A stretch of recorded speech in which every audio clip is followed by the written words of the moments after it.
මට හිතුණා ක්‍රීඩාවට මම ආවේ කොහොමද?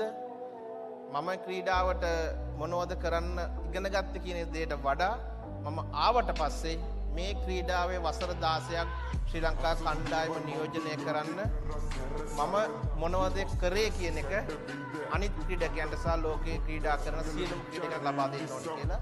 මේකට ප්‍රධානම ශක්තිය උනේ මගේ අම්මා. ඒකට හේතුව තමයි මට ගමේ සෙල්ලම් කරනකොට කවදාවත් ලේසි නෑ. ගෙදරින් හොරාට ගිහිල්ලා සෙල්ලම් කරන්න.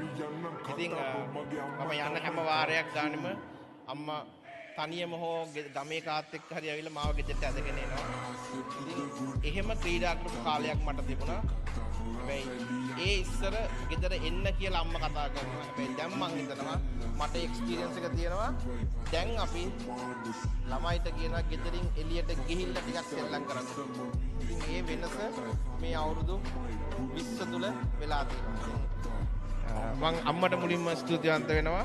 සහ මාව මේ තත්ත්වයට හදපු එකට. ඒ වගේම මට අද වගේ මතකයි මම 2006 7 වගේ 6 7 8 ඒ කාල සීමාව තුළ ටූ එකක් යන්න කොපින් එක පැක් කරනවා. පැක් කරනකොට ඉතින් අපිත් හරි ආසයි බැට් එකක් එහෙම දාලා ඒක ලස්සනට පැක් කරනවා. අම්ම යන ගමන් ආනෝ උඹලා බැට් නම් අරන් යනවා ලකුණක් නම් ගහන්නේ නැහැ කියලා.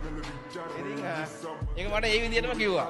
උඹලා ඉතින් එතන යනවා ලකුණක්වත් ගහන්නේ නැහැ බැට් නම් අරගෙන කියලා. ඒක මගේ අවුරුදු ගාණක් ඔළුවේ තිබුණා. හැබැයි මට පුළුවන් වුණා ඒ අම්මා බලන් ඉන්නකොටම මගේ පළවෙනි ලකුණු 50 ගහන්න ගාලා ග්‍රවුන්ඩ් එකේ ටෙස්ට් මැච් එකේ මුලිය යයින් හිටන් මට ගොඩක් සතුටුයි. මොකද